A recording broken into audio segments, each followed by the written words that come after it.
Good evening. How are you?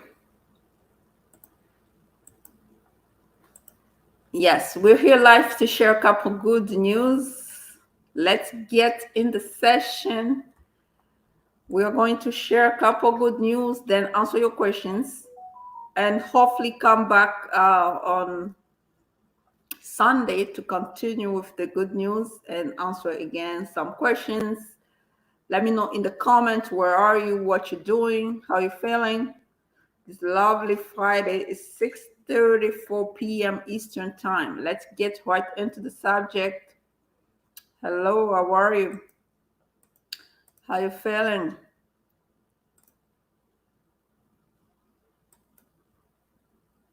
Yes, let me know in the comment. How are you? How you feeling? We are going to be sharing a couple great news, but if you have a question, just put it in the comment. Let me share my screen with you so we can get started, okay? Yeah, trying to share the screen. Let's start with this work permit, okay? This is a C8 work permit, asylum pending. But guess what? This is a renewal application. This is not first time. This is a renewal application. It was filed on February 17, 2024, and it got approved on March 7, 2024. So basically in 20 days, okay?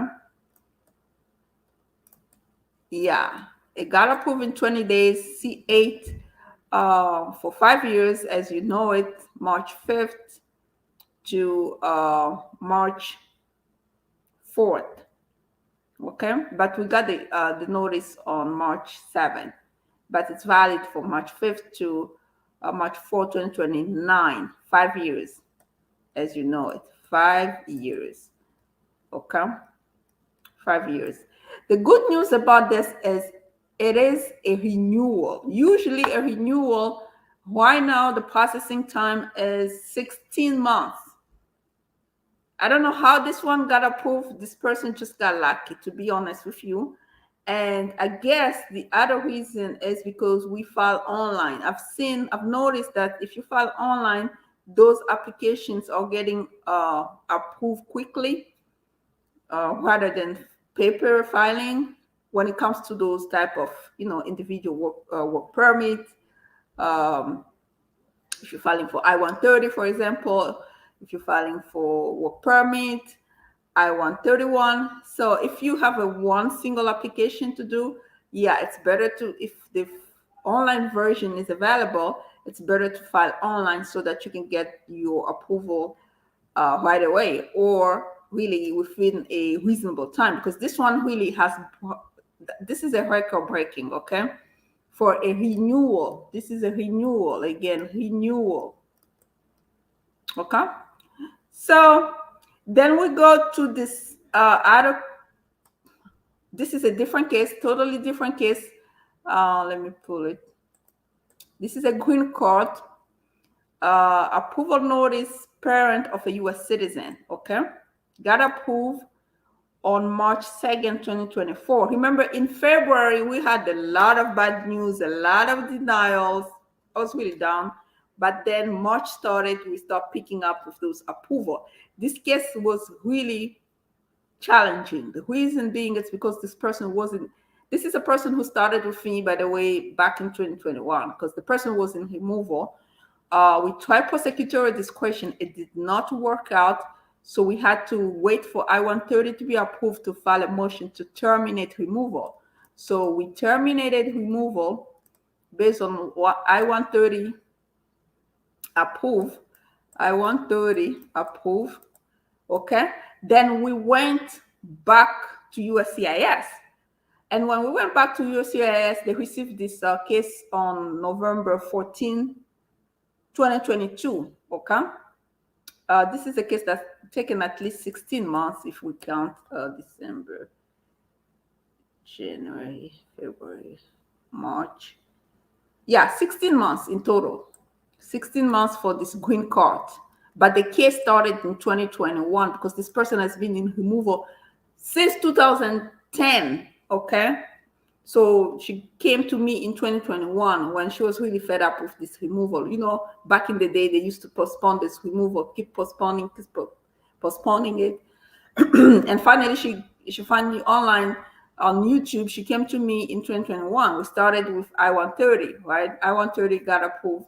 But prior to I-130 being approved, while that doily memo was going on, we tried to dismiss the case. It didn't work out. Then we waited for I-130 to be approved. Then we went to terminate. We terminated the case, no problem. But then we had a challenge with sponsorship because the child wasn't making enough money and we couldn't find another sponsor. So we had to dig in, and finally we used the credit, her own credit. Remember with the sponsorship 10 quarter, let me pull that here so I can show you. Sponsorship requirement. When you don't meet the sponsorship requirement, instruction form. Okay. So yeah, if you don't meet the sponsorship requirement, what's going to happen if you have to have a joint sponsor? If you don't have the joint sponsor, then we have to dig and find out if you yourself has a 4-quarter type of credit. Okay, 40 qualifying quarters credit. Well, any intending immigrant who has earned and can receive credit for 40 qualifying quarters credit of work in the United States, in addition to their own work, intending immigrant may be able to secure credit for work performed by a spouse during marriage and by their parent while immigrant were under the age of 18. Okay. And then the sponsor, the intended immigrant, can secure it from the spouse or from themselves.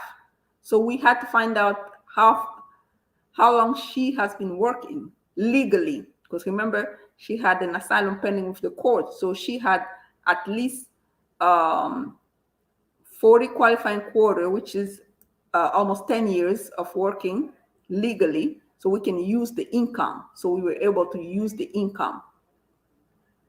We got a letter from the Social Security Services. They gave us a letter stating that she met the requirements, the 40 qualifying quarters credit. We use it. We use bank statement from both the sponsor, like the petitioner, the child, and the immigrant, the intended immigrant, the mother. It was really a challenging case because we couldn't find a joint sponsor. Nobody was willing to sponsor, so we had to dig in. Okay, and that's why you need a lawyer in order to brainstorm to see what exactly you can do, right? So we were able to deliver that. And lastly, so for people who are saying, well, how long it takes to get a green card, this is Washington, D.C., okay? It takes at least 16 months from the date we file the green card with USCIS. But remember, the case started back in the days. And we have this I-90 approved. This one came on March 7, 2024. That's when they approved the case. I haven't received the card yet. But remember, this I-90 was filed in 2021, December 2021. I believe December 18, 2021. Okay. December 2022, 2023, 2 years and a half.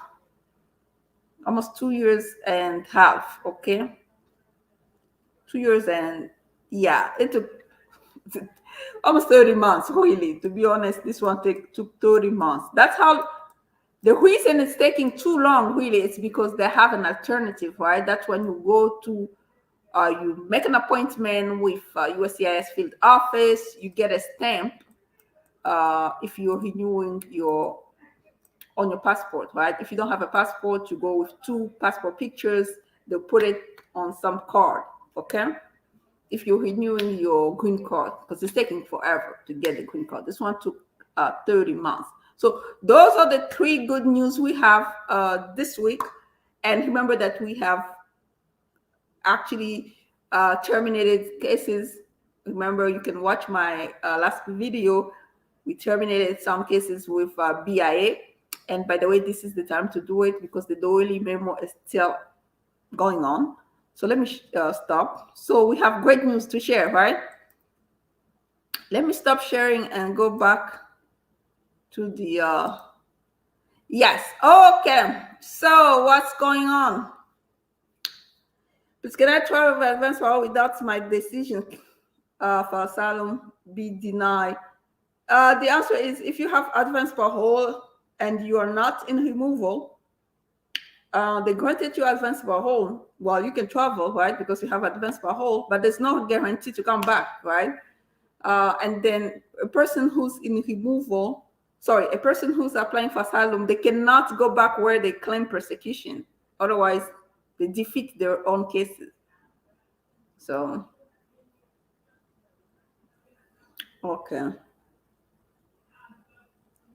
Oh, USCIS approved your I-130 and then they sent a request for evidence.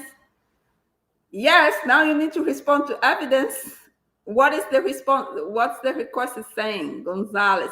Hi, Asa. Hi, how are you?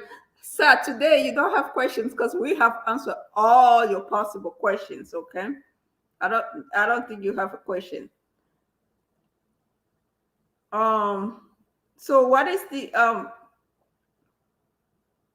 what is the request for evidence is asking for medical exam or what? Gonzalez, let me know in the comment.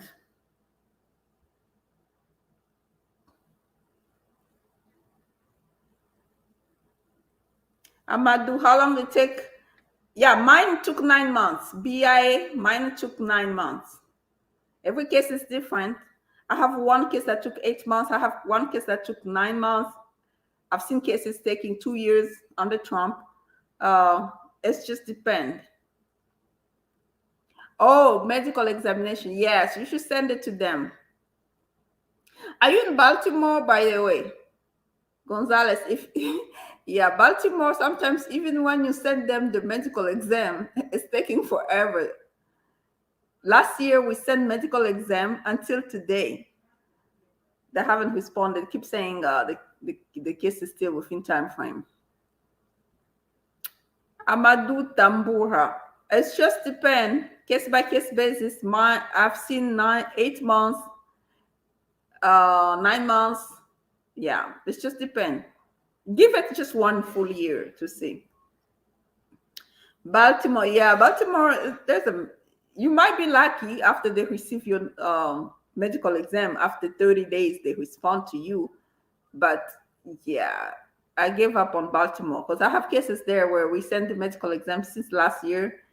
Every time we ask them, they keep saying it's within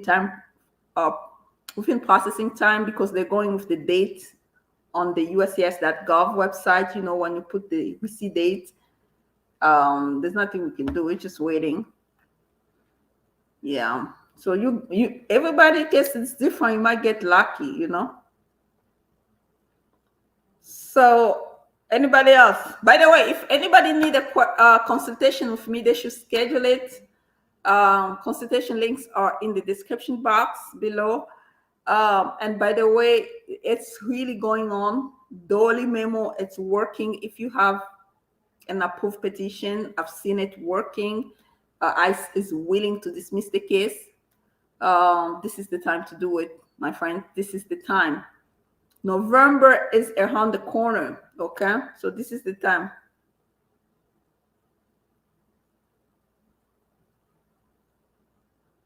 Can you expect that request for EAD? Well, you can try, but don't you have an extension letter when you apply for a renewal?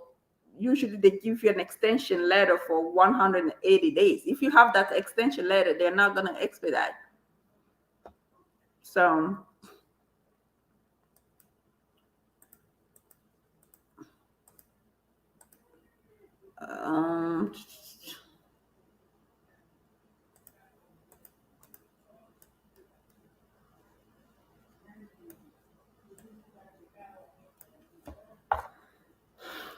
Yeah. So who else has a question so we can answer it?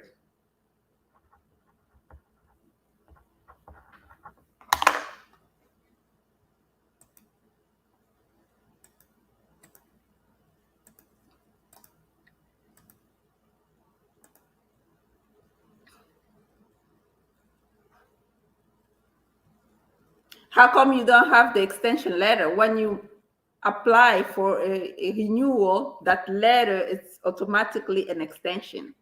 When did you apply for your renewal? Yeah, and the receipt notice you get that shows that you have renewed your application, that's the extension. So yeah, but anyway, you can try to expedite, but they're not gonna do it if you just renew it today. They're not gonna do it.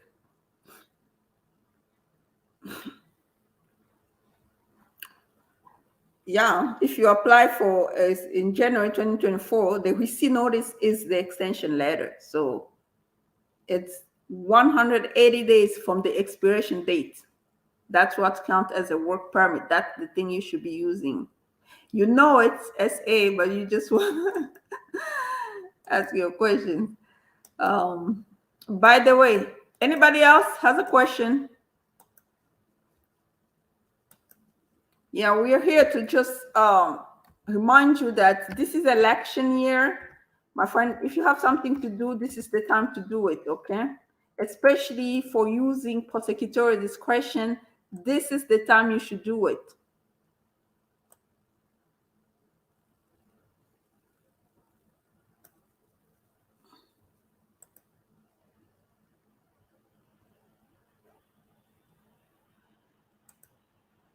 Yeah, if it's not applicable, then try expedite request and just hope it gets granted, right?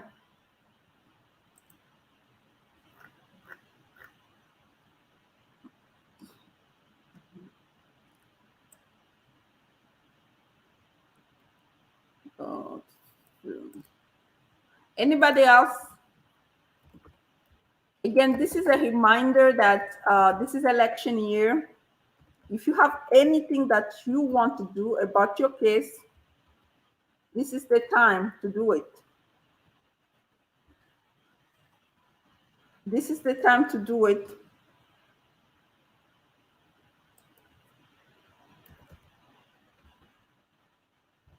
If you don't do it now,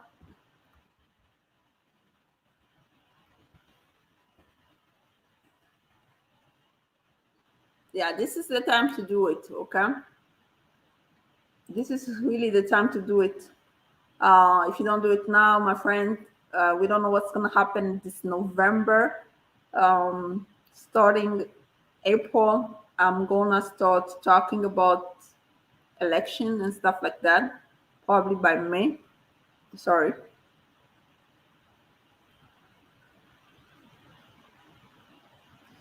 So you file SIG.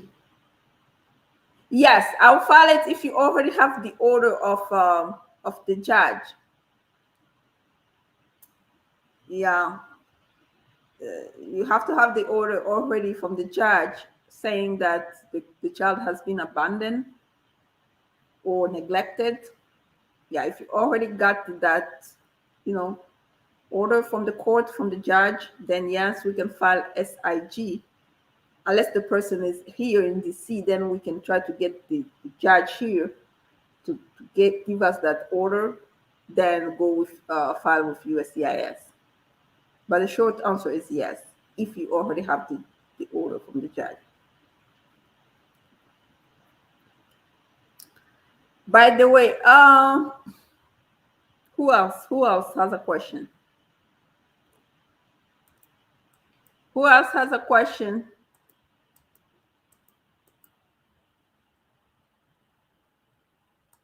Yes, please like, please share. This is a great news. Please like, please share.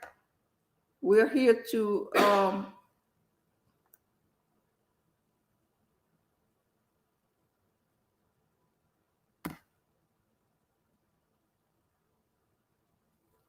but listen, if you are You are in Kentucky, right? So refer those people to me, okay? Refer those people to me. I know what I can do. Just give them my email. Refer them to me, okay? I know what I can do. I can get referrals from other lawyers. So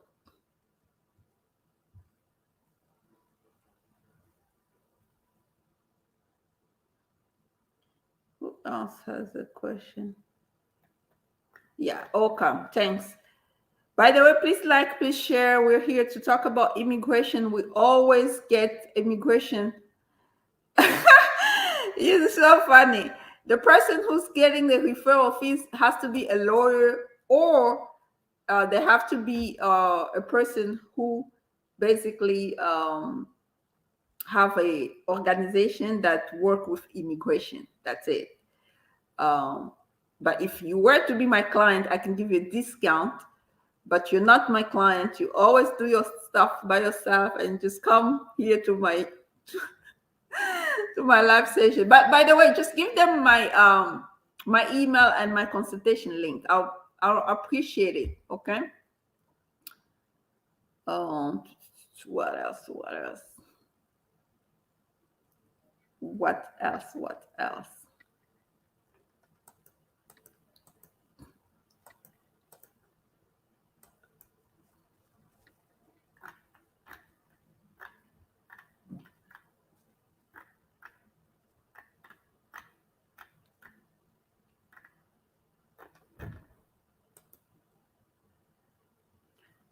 What else we have going on?